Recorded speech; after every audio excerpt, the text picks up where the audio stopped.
we'll get started. All right, so thanks everybody for joining us today. We're really excited to see so many of you here and interested in learning more about the nexus between stewardship and advocacy.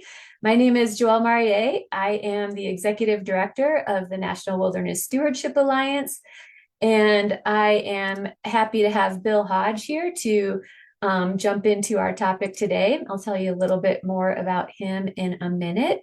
But before we get started, let's share a little bit of housekeeping. This webinar is intended to last for about an hour, and there will be time at the end for questions. If you have questions during the presentation, please place them in the chat, and we'll do our best to answer as many questions as possible during the Q&A. If there is lively discussion, we've reserved an additional 15 minutes after the top of the hour for any extra time needed.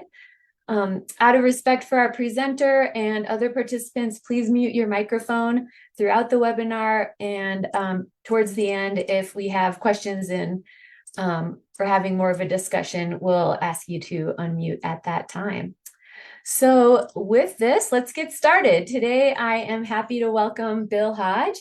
Bill currently serves as NWSA's vice chair and leads our newly formed Advocacy Committee. Bill is also the founder of Wild Idea Media, and he hosts the podcast, The Wild Idea, which, if you haven't listened to it yet, I highly recommend giving it a listen. I'll post a link to their website in the chat towards the end of the webinar. Bill is joining us today to talk about the nexus between public land stewardship and advocacy, and he'll also be sharing some tips, tools, and considerations when you're using advocacy to enhance your stewardship work. So thanks so much for joining us today, Bill, and I'll turn it over to you. Thanks, Joelle. Hi, everybody. Hope everybody's doing well today. Thanks for taking some time out of your day today to join us.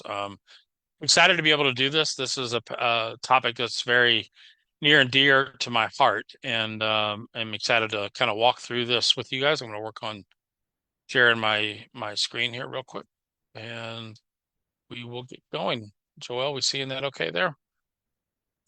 Yep, looks good. Okay, great. As Joelle said, my day job today is as the founder of Wild Idea Media, but I spent the better part of the last 15 years literally walking in the two worlds of stewardship and advocacy.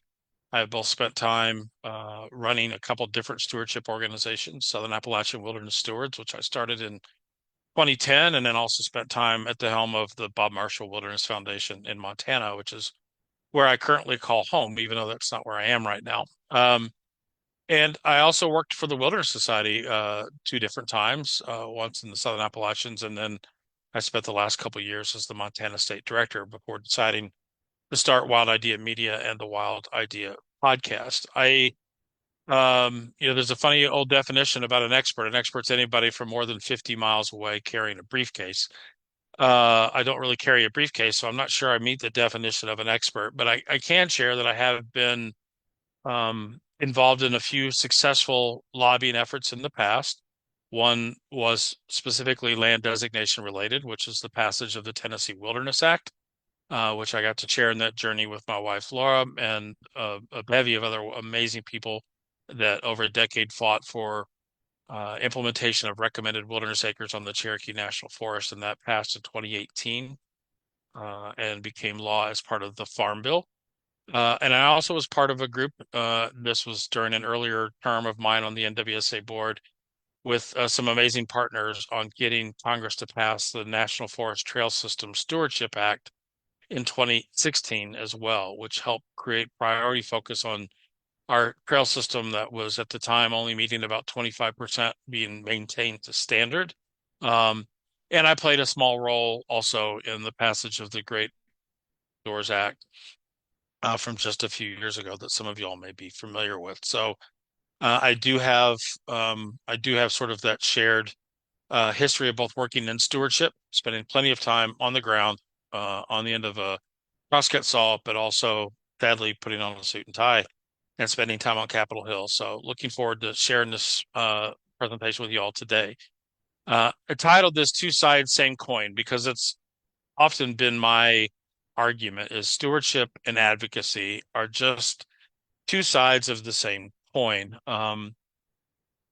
Stewardship is a form of advocacy, and advocacy is a form of stewardship. And I think it's important to recognize that, because if I had a nickel for every time in a conversation with a stewardship focused organization that I heard the phrase, "Oh, our organization doesn't do advocacy," I'd probably have enough money to buy our public lands from the Trump administration right now. I hear it a lot. I've heard it a lot in organizations that I've gone on to run. And I will say, I'm not here today to ask you, if you're a stewardship focused organization, to become an organization that is focused on, let's say, the expansion of the National Wilderness Preservation System. But I am asking you to consider that stewardship is advocacy. And if stewardship is advocacy, there are probably things you should be advocating for in the world of stewardship when it comes to our existing National Wilderness Preservation System. So with that, we're going to jump into this. Feel free to, again, as Joelle said, if you've got questions, pop them in the chat. I may not be able to pay attention to it because I'm looking at my presentation on my screen, but Joelle's going to monitor the chat with questions. We certainly will have a robust chance for questions and answers at the end of this presentation. And so why are we here today? Well, my job is, again, not to convince you to become an advocate. It's just to tell you that there might be some reasons why you want to consider rolling up your sleeves, stretching yourself a little bit into becoming an advocate. I think it's important to take a moment to think about that, but it's not my responsibility to tell you that you should. It's just to say that if you want to, I think it is still a form of advocacy. And so I want to ask you my first question in this presentation here in a minute, and I want you to start thinking about the origins of your organization and how it may tie to answering that question. I want to talk a little bit about what stewardship groups might be the appropriate voice to advocate for, and we will talk a little bit about whether that is legal. And then we want to also talk about how to be an effective advocate. So we're going to do the why, the what, and the how as we go through this presentation today. If anybody needs me to slow down, let me know. Again, Joelle mentioned this is going to be recorded, so you can always come back and watch this again if you want to. So let's begin with why. Many thanks to Simon Sinek. Some of you maybe read Simon's book, Begin with Why, but it is important for any endeavor to ask yourself the why. Don't just jump into the who and what and how, but ask yourself that question of why. And with that, I want to ask you that first question. What's the origin story of your organization? I'd love for you to try to take, that origin story and condense it down to one sentence and put it in the chat. And if you don't work for an organization, what's your origin story? What's your reason for being here, even thinking about becoming an advocate?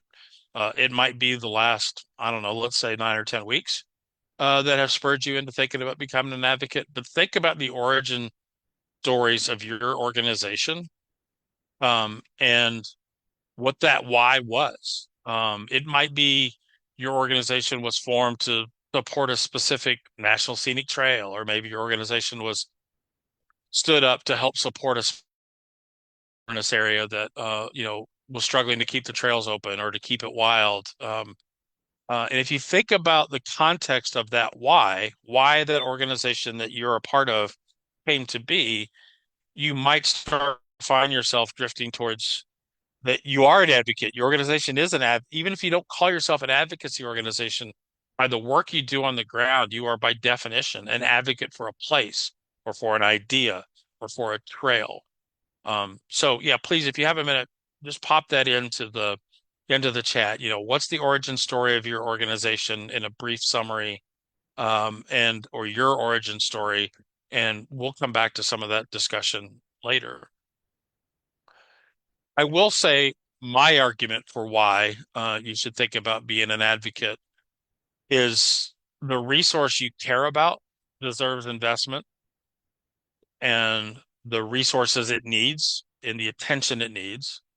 And if you don't agree with that statement, then why do you currently give of yourself to that resource already? it's very easy to think um, that that's not your role. But if you're already caring for the resource, think of advocacy as an extension of that service, that commitment to that place, that commitment to that idea again. Yes, you could absolutely leave the work to NWSA or other organizations, or as I often hear, in addition to that line, oh, we don't do advocacy, is I hear, oh, well, that's what so and so does. That's what the Wilderness Society does, or that's what, NWSA is there to do. And that is a role that NWSA does try to serve for our member organizations, is to be a voice for the stewardship community. But when Joelle goes to DC, there's only three offices that she can walk into and say, and I am your constituent. That's the two senators from Colorado and her local congressperson. Yes, she can go meet with other senators and other congressmen and women, but she only can say, I'm your constituent with a small handful. And the more folks that we have that are willing to be a voice in those offices for the care of the National Wilderness Preservation System, because again, what I am here to really kind of walk you through is this idea of advocacy doesn't mean you're advocating to expand the wilderness preservation system. You could be advocating for your partners in that agency uniform that you work with. You could be advocating for the wilderness idea, for following the Wilderness Act as a law. Yes, you could leave that work to NWSA and others, but I think the more offices that we can walk into and go, and I am your constituent, and I think this is important. And I think we'll get to this, but more than ever, this is important that we're able to stand up and say this resource is also a valuable resource. Even within those agencies that have a multi-use mandate, you can still demand that the wilderness resource, or the resource that you care about, is deserving of attention, resource, and funding. And I would also add, in 2025, if you're not going to be an advocate today, when would you be an advocate? If you don't address the risks that we might be facing, when would the risk be high enough for you to get involved? So again, I think asking you to think about the why, and you may go through this process of the why and still reach the conclusion, I'm not an advocate. My organization isn't going to do any kind of advocacy. That's fine. This is just an opportunity for you to take a moment, think about what it might do for you, because it might ultimately impact the capacity your organization has to do the work that you do, that has a positive net impact on the resource, but also has a positive net impact on your volunteers, on your staff, and on your agency partners. So what is it that you could impact? First, you could impact the resource itself. I'll talk about this maybe from a wilderness perspective. I care about the National Wilderness Preservation System. Matter of fact, I feel like it's my reason for being is to get our country, specifically the funding community, both federal and non-funding, to care about the National Wilderness Preservation System that we have, the 113 or so million acres that we have today. There is a lot of money that flows into wilderness. A lot of that money flows into the wilderness system we don't have yet. But I care an awful lot about the system that we do have, and I care about making sure that we have the resources to care for that. So you could have an impact on the funding that program receives. It could be the funding that the Wilderness and Wild Scenic Rivers program and the Forest Service receives. You could have an impact on the non-cash resources, like that there's a staff person that you get to work with on the local district or the local forest or at the regional office that is committed to working with partners like your organization.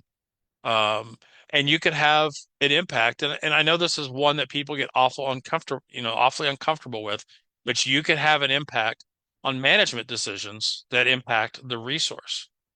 Again, an advocate is not necessarily somebody who asks for more acres. They could be asking for us to care for the acres that are already in the preservation system, or to care for that additional mile of the National Scenic Trail, maybe that you work on, or whatever the resources that you care about.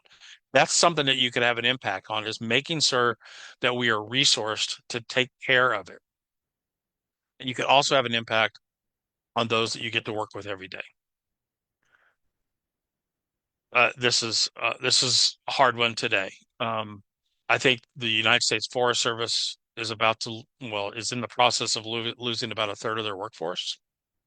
Um, and it's going to make your job as a partner harder than ever. You haven't maybe felt it completely yet, maybe felt it pretty acutely already. But you could have an impact by demanding that we stand up for those who wear the uniform, who help agency staff across the board care for a resource that you care about. And more importantly, they're there to recognize the value in partnership and the role that your organization may bring to the table. You can have an impact on the investment we make in having their position even exist today. You could have an impact on making sure that the commitment to partnership stays within the culture of the agencies. And you could also have an impact in the training that those agency partners receive about that shared resource. I'm deeply concerned that in this, I'll just say austere moment, we're at risk of losing some of our most important wilderness resources, training facilities, research facilities, staff, obviously. And so those are the sort of things that you could impact by getting involved and asking. So I just wanted to share that as the what that you could have an impact. The biggest one probably is you could have an impact on making sure that we have our public lands into the future. And I genuinely don't feel that I'm being hyperbolic with that statement. You could be a voice to make sure that our public and our elected officials recognize the value in our public lands and that the shared commons should be shared commons for the generations to come, not just today and not just for the dollar today. So how do I get started? If you've gone through the why, you've answered the question enough to decide that, yeah, you're willing to roll your sleeves up and recognize that stewardship is advocacy and advocacy is stewardship. How do you get started? Well, the first thing to know is the rules. And the first thing I want to say here is a disclaimer. I am not a lawyer. I am not a CPA. I'm not even an expert on the IRS rules for a 501c3, but I know them well enough from having run stewardship organizations and working and having worked for advocacy organizations that are C3s. Some of those organizations now also have a companion 501c4. But you do have the ability to be an advocate. You have the ability to lobby, even as a 501c3, but there are rules to follow. The largest one states that your work cannot substantially be in lobbying and advocacy. And there is a great resource on the IRS website that we'll link to that you can go find that information on what substantial means and as it relates to your budget. But that's something that I think a lot of people get confused about. Well, we don't do advocacy. We're a 501c3. We can't do advocacy. Yes, you can. It cannot be substantially the primary focus of your organization, but it can be something that you can do. But if you are going to make that step, I suggest you consult with an attorney or your CPA and make sure that you have the systems in place to track all of your work, but very specifically any work that you do decide to do as a lobbying effort. In an effort to CYA, I think everybody knows what CYA stands for. If you don't, ask in the chat, and I'm sure somebody will be happy to answer. But you should talk to a professional to make sure that you have the tracking systems in place. For example, you would want to make damn sure that you are not going to ever report that any lobbying efforts that you did within the framework of it not being a substantial part of your work, that any of those efforts were never funded by any potential federal revenues you receive for your work. I think that's obvious, but I just want to underline that again. You should have tracking systems that make sure that you can clearly show that if you did do any lobbying, and let's say that threshold is it's no more than 10% of your work, which is what a lot of people will generically throw out, that you can lobby up to 10% of your organization's investment. You would want to make sure that that 10% or whatever that number is below 10%, that none of those funds came from any federal grants or challenge cost share agreements that maybe you had. So just make sure that you talk to a professional. And again, I highly recommend you visit the IRS website when it comes to 501c3 status. But that's the first two things you want to do. Know what that rule is, on what your flexibility is, and also make sure you have tracking in place so that you can verify that you've not spent federal dollars on lobbying and that you can verify that lobbying has not become a substantial part of your workload. Then I think you need to decide where and what you have the most to leverage. Um, this could be that your organization supports a place that is valued highly and has a large economic driver for your community, and that might be the story you can have to leverage. The example I would give would be the Bob Marshall Wilderness Foundation. Living in Northwest Montana, is when I spent time as the executive director of the Bob Marshall Wilderness Foundation. It is a well-known brand. The Bob Marshall Wilderness Complex is a well-known brand, specifically generically referred to as the Bob. That was the leverage. Quite frankly, it's a huge driver for the local community economically. Obviously, National Park next door is as well.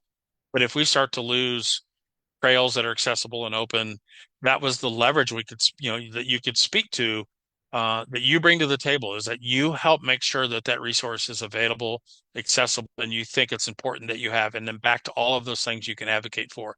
You can advocate for the workforce that you work with on a day-to-day basis. You could advocate for the fact that you would like to see there continue to be funding for the Wilderness Stewardship Performance Program, those sort of things. So decide what your leverage is as you start to put together your plan to become an advocate, whether it's with the state government or the federal government, or maybe even just with your local county commission, making sure they're aware of the work you do. And you have to ask your question, which level of government could I be effective with? Maybe it's all levels.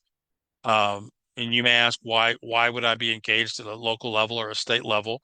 In the case of Montana, there's substantial trail funding programs that come from off marijuana tax revenues. There's also the money that comes from the transportation department from the federal government that goes to the states that helps support trail funding.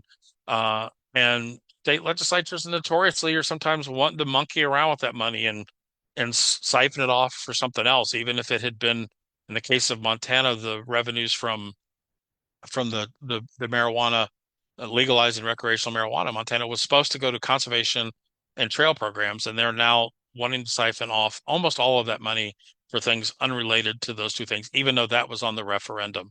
So you may find yourself needing to be active at a state level. And of course, at the federal level, your involvement might be, again, asking for a commitment to supporting programs like the Wilderness Stewardship Performance or the trail funding.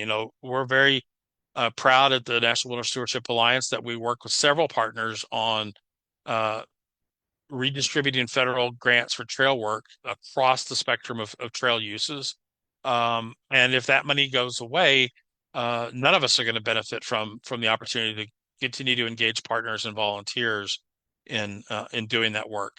So figure out where you think you can have that leverage. If it's just at the local level and making sure your county commission still stands up and supports the resource that you work on, that can have an influence to the state delegation and the federal delegation as well. You need to think about who might be the best voice within your organization. It might be your executive director. It might be a board member. It might be somebody who doesn't have a formal role, but they're just a well positioned volunteer, somebody who loves your organization, gets out with your organization, who maybe is a contributor to the local congressman or woman, or maybe connected somehow to one of your senators. They might be your best voice to go make the case for what it is that you want to see happen. So figure out who that voice is, and how they can be effective for your cause. And then I also want to talk about administrative lobbying versus legislative. And I'm going to talk specifically here about the federal government. There are really kind of four different forms of lobbying. One is direct, which is you representing your organization or yourself as an individual, going and asking a member of Congress to do something on your behalf, support a piece of legislation, introduce a piece of legislation, vote a certain way on a piece of legislation. There is asking the administration as a direct lobbyist, as a person representing your organization, to enact a certain policy or to modify a certain policy or to fund a certain program within their decision-making space on allocated congressional resources. And then both of those realms, administrative and legislative, have an indirect component, which could be your organization asking your members to ask the congressman or woman, to ask the senator, to ask the local regional forester or forest supervisor for a certain action that you would like to see, or to maybe comment on a potential decision come out of a line officer. So again, you have direct, which is you representing your organization saying, I want this to happen, I want this law to pass, I want this policy to change. And so you're asking for the law, you're asking the legislative branch directly, you're asking a policy change, you may be asking the administration.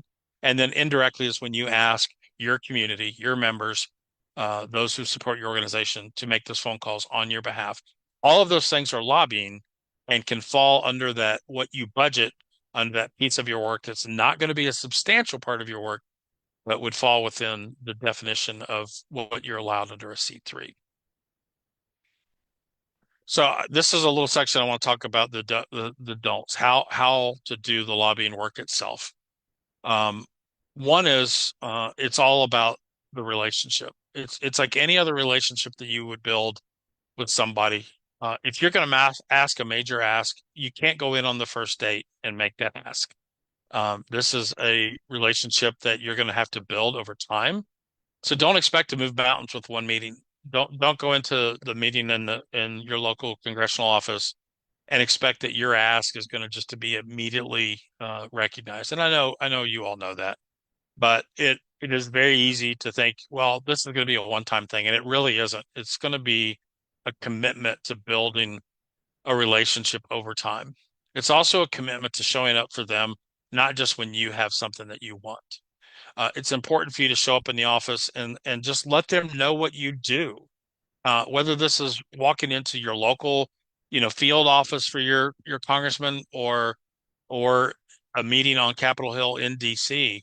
Don't just jump into, I want you to support X, but make sure that they know what it is you do, and do that on a regular basis. Update them on your success of, how many volunteers you engaged, and how that amount of volunteer labor sort of opened up the opportunity to leverage federal dollars into private dollars that were then amplified times 10 with volunteer labor, because anybody on the political spectrum can support the leveraging of dollars and amplifying those dollars that I think all of you out there that run these organizations or work for these organizations do. So make sure they know that story, and don't just show up when you have an ask. Show up and let them know what you do, and ask them what you can do on their behalf as well. Reward them with kudos. I think this is really important. It's something I experienced a little bit that I had to deal with in my role as the Montana State Director for the Wilderness Society. It's very easy to get frustrated with your local representative, your local senator, when they don't do something you want them to do, and groups fall in the trap of being in the role of pointing out the boogeyman. But we also fail to recognize them when they do something that we want. Recently, the two senators from Montana did vote for amendment in the reconciliation process in the Senate, to say that that amendment would have not allowed the government to use public lands and selling off public lands as a way to offset tax cuts or other deficits in the federal budget. And the two senators from Montana, who I would say are not normally seen as champions of conservation, they did vote for that amendment. Sadly, the amendment failed, but I did see our local conservation organizations applauding them on their vote. And I think that's something that's important to recognize. I would say within these offices, don't rely on just one relationship. Have a relationship with the local staff person. Find out who that is. Find out where that closest office is, and build a relationship there, and then build the relationship with the natural resource staffer in the office in DC. And then also number 5, mind the gap. Don't be naive, and they're not naive. Recognize that you probably have differences with them on maybe policies not related to public lands. Maybe they are policies. Don't be afraid to talk about that, but continue to search for where you have the common ground, and what you would like to work with them on. So again, it's all about building these meaningful, real relationships. I mentioned being part of passing the Tennessee Wilderness Act. We passed the Tennessee Wilderness Act in 2018 under the Trump administration. with 3 Republican champions of that bill. So you can mind the gap and still get work done. So wanted to share that with you. So if all of this is brought to you, are you ready to go to Capitol here in Joel, real quick? I haven't seen. Was Anders able to join us? Nope, he hasn't joined yet. All right. Well, I'm gonna steal my friend and co-host thunder here a little bit. Um, Anders has I think a really great model for you to think about if you start to go to Capitol Hill and you want to work with your delegation from wherever you are, and that is this top bullet. You have to, and this is 100% credit to Anders Reynolds on this. You need to think about those offices, those 435 offices on the House side and those 100 offices on the Senate side, as like you would think of small businesses, because they all operate like 535 different small businesses. Um, some of those businesses are very much driven by the boss, the owner, in this case, the elected member of Congress. Um, some of those offices are driven by the staff, and frankly, the member is kind of out to lunch, and is just kind of told what to do. And it's important for you to start to recognize how those offices operate. You'll get a feel for it pretty early on. Um, but think of, I think this is just a really brilliant way that Anders thinks about. They're like 535 small businesses, and they operate individually and in very different ways. Um, when I was working on the Tennessee Wilderness Bill, the congressional member that we had great success working with was a congressman who's no longer in office, Phil Rowe, from the 3rd Congressional District in Tennessee. Every time I went in that office, I met with him. But there are several that I never got to meet the member. I would even have specific appointment strategies about making sure I was meeting with the member, and I would never get the member of Congress. I would get a staffer. And I'll get to that here in a minute with the 3rd bullet point. But they're all run a little bit differently. Phil Rowe very much drove his office, uh, but other members of Congress rely on their staff. They may have somebody in that natural resource position who actually really understands the issues. And quite frankly, sometimes you're going to meet with somebody who you may have to explain what wilderness is. You may even have to explain how the Forest Service is different than the Park Service. They're all differently structured, and just getting a feel for that. And this is where you can reach out to organizations that you know do advocacy and ask them, hey, what should I expect from this office? Who's the person that's really, you know, fighting to get things added to the member's calendar for that member to think about and consider. Um, I also think it's important that you do the work in the district and do that work early.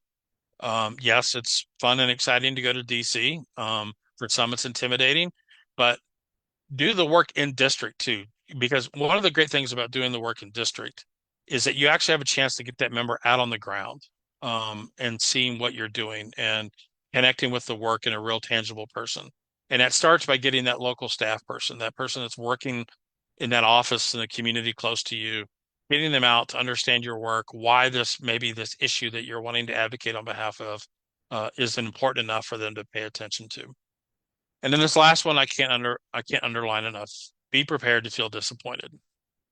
Again, there are multiple times where I've had a meeting scheduled where I was told I would be meeting with the member of Congress, and I was given to a staff member who maybe was an intern, who could barely work up enough energy to act like they were even paying attention to what I had. That's going to happen. That's like you're going to get told no, and you have to learn how to recognize all no is information, and information is power. You get the no, you start to find out why the no, how you move to the next level, how you move past no, what information you need to come back with to help change that no into a yes. But again, I'm just being honest, you should be prepared to feel a little disappointed, because some of these meetings are going to feel like, why did I spend these resources coming here? But over time, those meetings will add up to a relationship, that you might be able to call in that favor that you need for them to support the funding area that's important to you, or the training program that's about to go away that's important to you. So be prepared to think about how these offices all operate differently, where the strengths are in that office, do the work of the local office, and don't let yourself get too down when the meeting doesn't go the way you hoped it would. So let's talk a little bit about administrative action, but sort of focused on the legislative side. Um, my first thing I want to emphasize is do your homework. If you're going to go to any higher level within the agency that you work with, let's say you're going to go to the forest supervisor's office to resolve an issue that you think is important, don't go to that forest supervisor's office if you haven't already addressed the issue with the local district office. Nobody should ever be caught off guard by a meeting that you set up. And that goes all the way up to the level of if you're going to go to DC and ask for, let's say, continued and enhanced funding for the Wilderness Stewardship Performance Program, your local district should know that you're going to be making that ask. Your regional or your forest supervisor should know that you're going to make that ask. And if possible, your regional forester should know that you're going to go to DC. Nobody should ever be caught off guard with a request that you may go make um, in whether it's in the Yates building in DC, and when it comes to the Forest Service, or in the Park Service office in DC, or even if you want to take your case all the way to the department level, just make sure nobody's that you work with on a day-to-day basis on the local level is caught off guard and it's surprised by that. And make sure that you do your homework and that you know you're talking to a person who would have the ability to maybe affect the change you're looking for.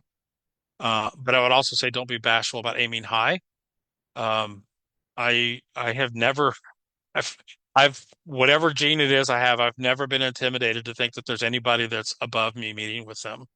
Um, and trying to use I guess that lack of fear or whatever to my advantage. Um, if you think you're talking to the highest level person, you can look at who's above them and see if you can get them included in the meeting. Don't be afraid to ask for that meeting with the regional forester. Don't be afraid to ask for that meeting with the deputy chief. Um, don't be afraid of aiming high.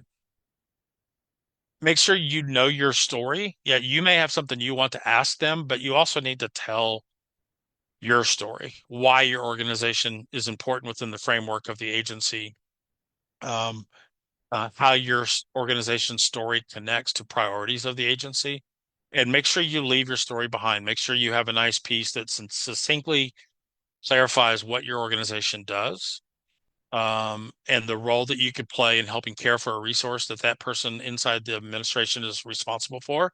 More than likely, the person you're meeting with has some responsibility for caring for the resource that you're a partner for, whether that's the trail or the wilderness. Whatever that resource is you're working in, the person you're working with probably at some level is it's within their realm of responsibility. So make sure you connect your story to what you do there and connect to the mission of the agency or the department person that you're working with. Make sure you understand what that mission is. Make sure you're fully, if you're going to go meet with somebody with the Forest Service, make sure you have clarity on what the mission is and also what the current policies and priorities of the current administration are. And I both mean literally the administration of the White House or the administration at the leadership positions of the agency and what their priorities are and how your work connects to it. And don't be afraid to be blunt. Again, another gene I was not born with was the ability to be demure. Be direct, be straightforward, and be aggressive. I think it's very few things happen when we sort of short sell what it is we're asking for. People respect candor, and definitely, definitely show up with candor in mind. There are some resources after this webinar that you should be able to take that I highly encourage you to take advantage of. One is Joelle has done a great job of continually updating a new advocacy resource page. It's under our resources tab on our website.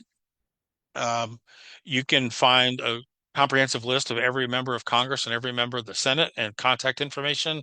You can find what current issues are, and we're going to talk about that a little bit more when we open this up to more of a group conversation. But that is one important resource for you to know that's out there. I mentioned earlier the IRS website to make sure that you stay within the good graces of your, if it's a 501c3 designation for your organization, there's great information on that website. Make sure you look into and talk to your other local organizations. If you're a stewardship organization, but you have like a state level wilderness organization that does lobbying on a day in, day out basis, talk to them. Ask them, who's the person I talk to at Senator X's office or whatever. use them as a resource. There is a great set of information on lobbying and a set of best practices on the Outdoor Alliance's website. So I highly recommend you check that out as well. And then any of us in this presentation, myself, Joelle, I mentioned Andrew Reynolds, who was not able to join us. I'm sure we're all happy to be individual resources as well. So just some resources there for you to look at. And then we'll get to some questions here. Some things that I think are at stake today that you should consider when you're thinking about your why, why you should get involved in advocacy.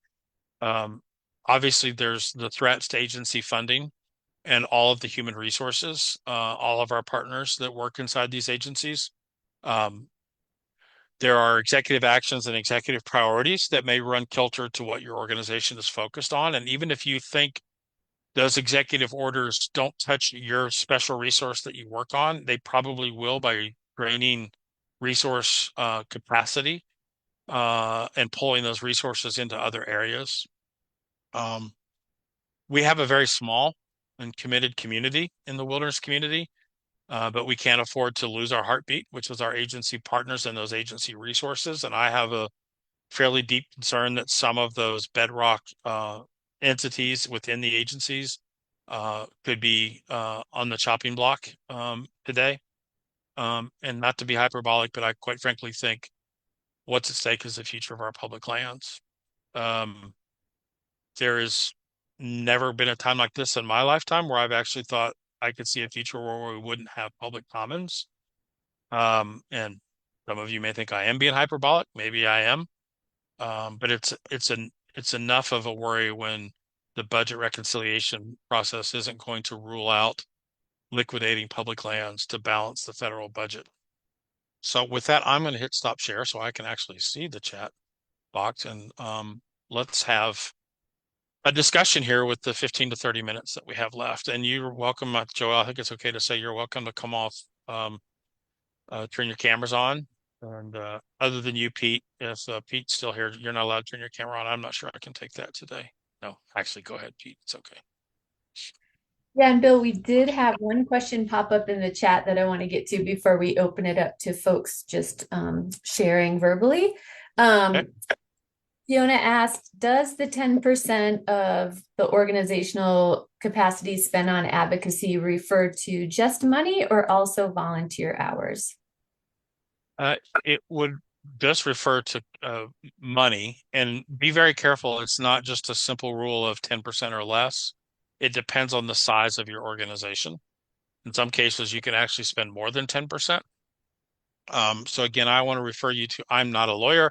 I'm not a CPA. I want to refer you to the IRS website. If you just do a quick Google search, IRS 501c3 lobby requirements, you'll see the formula there. It depends on the size of your organization, but it would actually be if the organization is spending organizational resources. And volunteer hours would not be organizational resources. Those would be individual resources. Thanks, Bill. And I would just ask if you have a question, raise your hand and we'll call on folks in order. So right now it looks like Jeff Randa has a question. So Jeff, go ahead. Hey, Bill, thanks for the overview. And this kind of pivots around your last point on public lands. So having the luxury of living in Colorado, where we have some very leading edge senators and folks in the House really promoting the fact that we got to protect our public lands. What do we do either as an individual or organization to reach out beyond people in Colorado who already are pushing for this? Well, it's sort of where I was getting at with like, yes, it's the, you could say, well, this is what NWSA does. And frankly, NWSA has never really seen itself in the past as that much of an advocacy organization, more of just a voice for our member organizations. Um, but yes, the senators in Colorado were sort of leading the charge. And again, my two senators from Montana, I guess I would put it, voted correctly. They voted for the amendment that Senator Heinrich from New Mexico introduced that would have stripped the selling of public lands out of the budget reconciliation process. It still didn't pass. And so if we we probably have, I don't know, 15, 20 different states represented just with the people in this webinar today. It's important that we convert, and I'm sure I can promise you with the two senators from Montana, there was a lot of lobbying to get them to make those votes. Because quite frankly, Tim Sheehy, our junior senator, at one point was caught before the election saying that he did support uh, the transfer of federal lands, and yet he did make the right vote. So there was a chance there where pressure made the change in his vote. And public lands, just in Montana, just like Colorado, are a pretty important topic. So I don't know if I answered your question, Jeff, but I think it just speaks to why the more organizations that can show up, because you can say, I am a constituent of your office. You literally represent me. So that's why I think it's important that groups get involved. But I'm not telling you have to. I'm not going to judge you if you don't. We want to give you the chance to know how to think through the whys, the whats, and the hows. All right, here's the one I've been waiting for. Mr. Pete Irvin. I was going to stay on mute and off camera, Bill, but but I can't help myself. I missed, or I would love for you to talk a little bit more about the bullet point you had about leaving your story. It was a two-part bullet point: bring your story or tell your story, and then leave your story. Thank you. Yeah. So my point was, I'll just be honest. The very first time I went to Capitol Hill, I was a little intimidated. I was a bumpkin from Coker Creek, Tennessee. I was so caught up in making sure that I had my things that I wanted them to consider, which in that case was supporting the Tennessee Wilderness Act that we were trying to get passed. That I didn't do a great job early on of making sure that they knew how the organization that I had started, Pete, the one you're familiar with, Southern Appalachian Wilderness Stewards, was connected to the wilderness preservation system and the stewardship work that saws what it was and still does to this day. And so when I say leave your story behind, I quite literally mean make sure you tell your story. Don't just jump into your ask. Tell who you represent, what your organization does, how it's connected to what you're about to ask them, but then leave something behind, because it may blow over their head. It may be that you, again, as usual, you may get shuffled off to a staffer and you want something left behind that maybe that staffer then could share with the member that says, oh, this guy was here with this organization. Here's what they're all about. And he or she was asking me to do X and would like you to consider doing X. So that's what I was referring to, Pete, is basically having a leave behind presentation of you telling the story of what your organization does and why you're connected to the issue that you're asking them to take action on.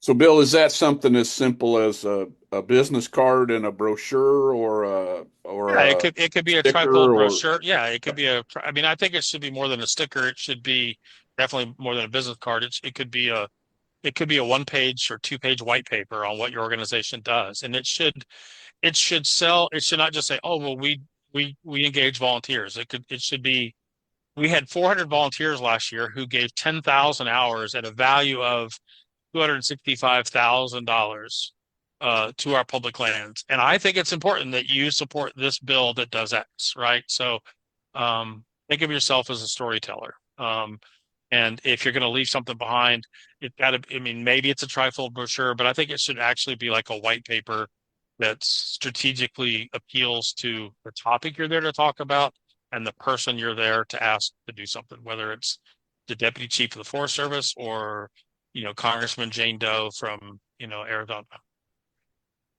Yeah, and I might chime in, and like NWSA, we have a folder we bring and it has several different pieces of information so that if this gets passed on from the staffer to the congressperson, there's a lot of different things they can read about. They can read about NWSA. They can read about how we partner with federal agencies. They can read about some of our statistics and some of the programs that are being funded.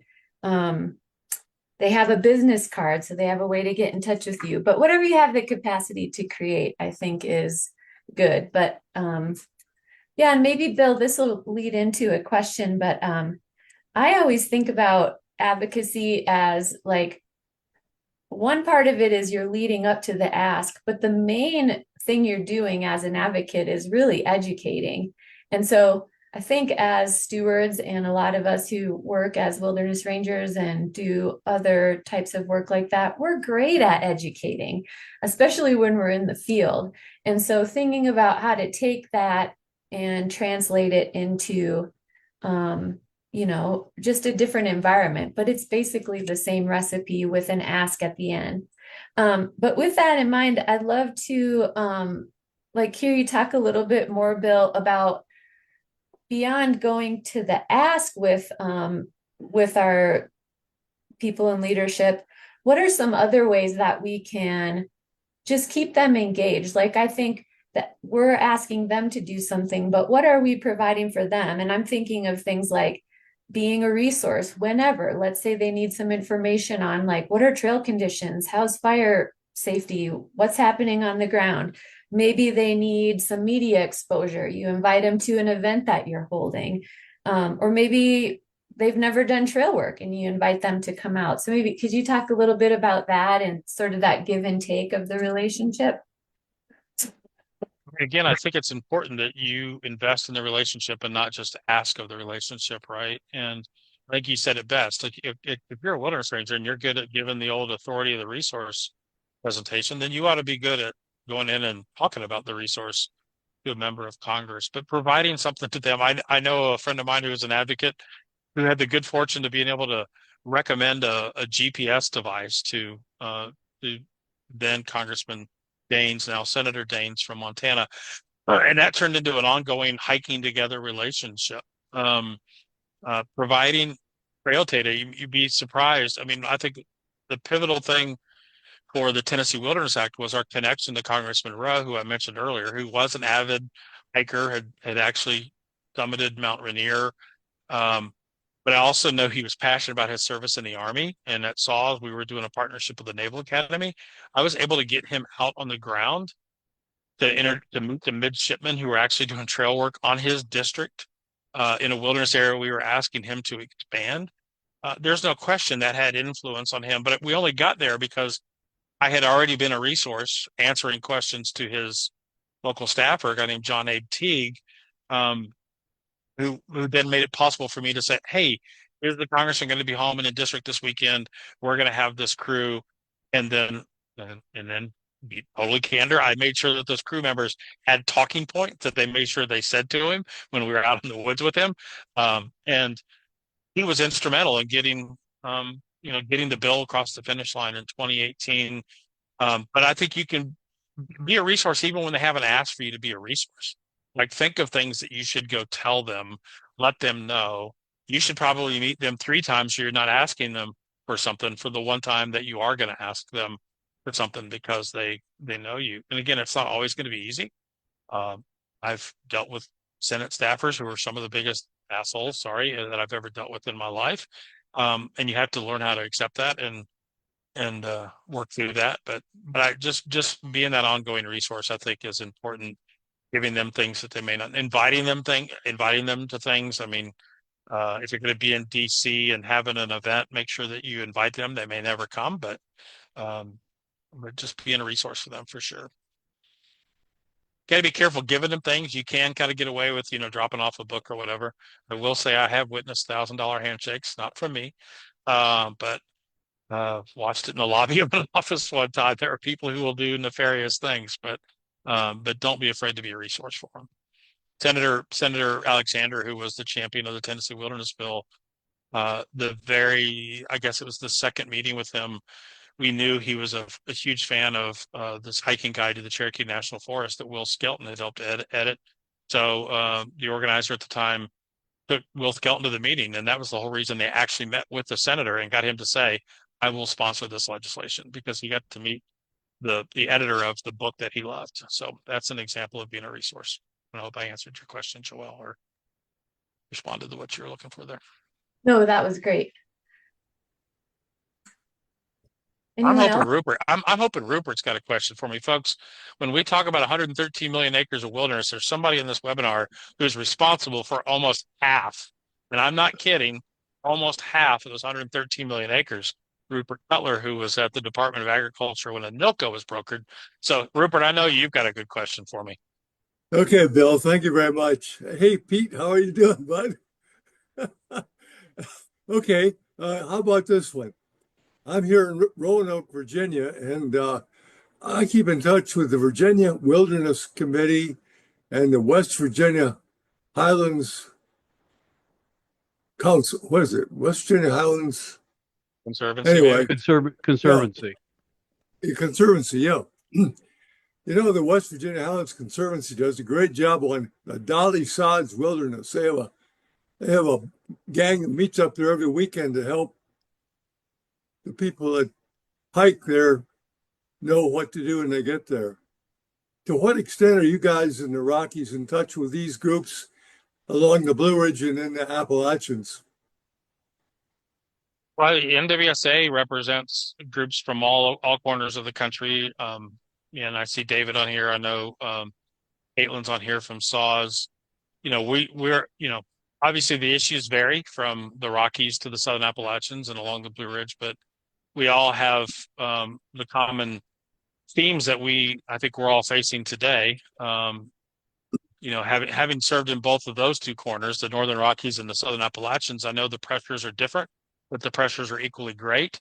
And I think there's more we can do together than we can do apart. So Rupert, I'm coming through Roanoke here in about 4 weeks, and I'm hoping that you and I can sit down and have a meal together, which would be great.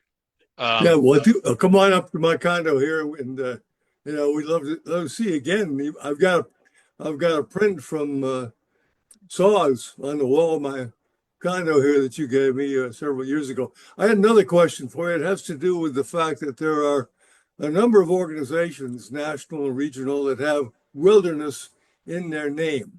Mm-hmm. Do they talk to one another? Are they working together? That's a question my wife's been asking a lot lately, particularly given what's the last 8 or 9 weeks have happened. I do think, there's obviously what they call the green group. It's the national organizations talking to each other.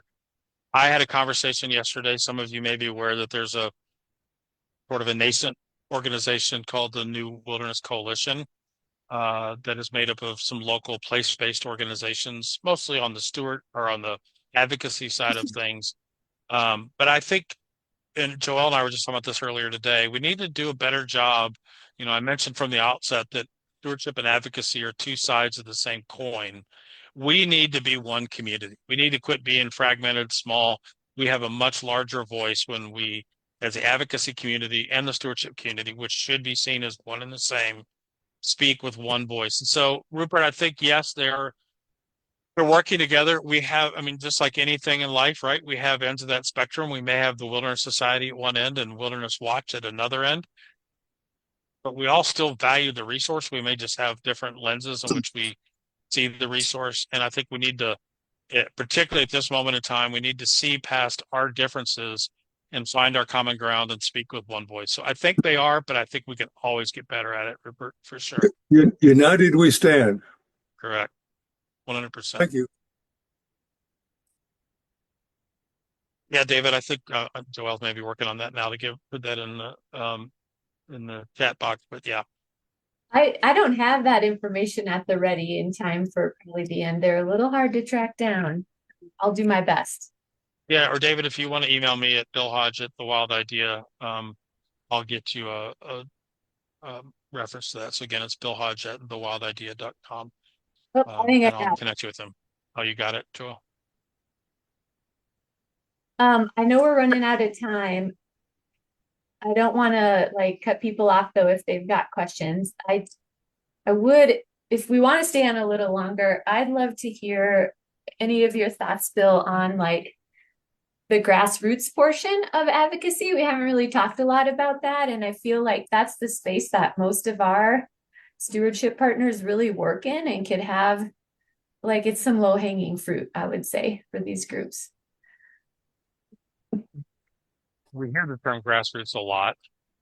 And I do think that so many of these organizations that are represented here today represent the best of the grassroots. They represent people who are willing to literally put blood, sweat, and tears into the wilderness resource. But I think learning how to turn I mean, there's been a lot of energy put on this in the past in the National Wilderness Workshop of how to turn today's stewards into tomorrow's advocates, and how I think there's a number of ways to do this. This is definitely one of those examples of there's your way, there's my way, there's not the way.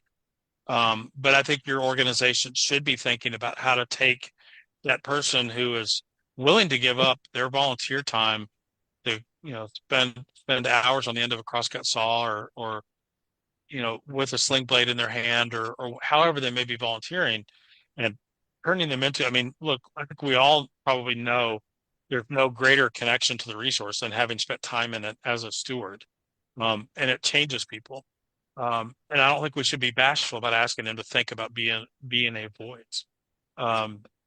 It's one thing for an executive director of an organization to call a member of Congress and ask for something, but there's a financial stake at play there, right? Like, oh, if you don't get this funded, we may not get the money to do the work we want to do. But if it's the volunteer saying, I give hundreds of hours on the ground to this resource, and I'd like to see you, Mrs. Congresswoman, to support this that I think is important, and I think we need to think about as organizations how we do just like what we're trying to do now for our member organizations. You could do for your volunteer base on like how to do that. Now you have to be careful on if you're asking them to call and make a specific ask, that is lobbying. It's indirect lobbying, but you're saying all Congress asks them to do X, you'll need to track that you're doing that.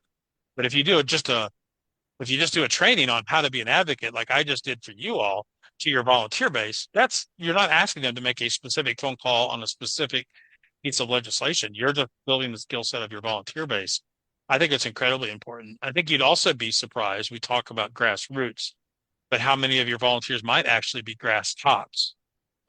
Those people who have connections that you don't know if you don't ask, or maybe you have an assumption, but they might be the closet Republican donor that you don't know about, but they love public lands. And I'm not trying to not be political by saying that, but like you may be surprised the connections that your donor might have to your delegation, whether it's your state delegation or your federal delegation, and asking them in polite ways that they would be willing to advocate for something that's important to your organization.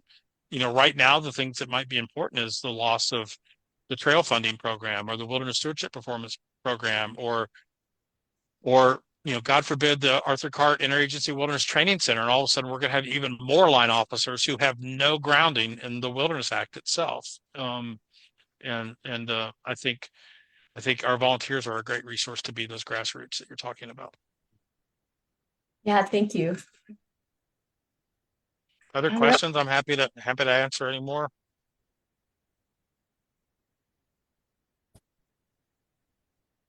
Rupert, I'll send you an email and we'll make sure we connect and I'll come through Roanoke. I want to see you. By all means, yeah. I'm actually looking down on the Buffalo National River right now, and I'm in Ponca, Arkansas, so making my way your direction. So. Okay, good deal.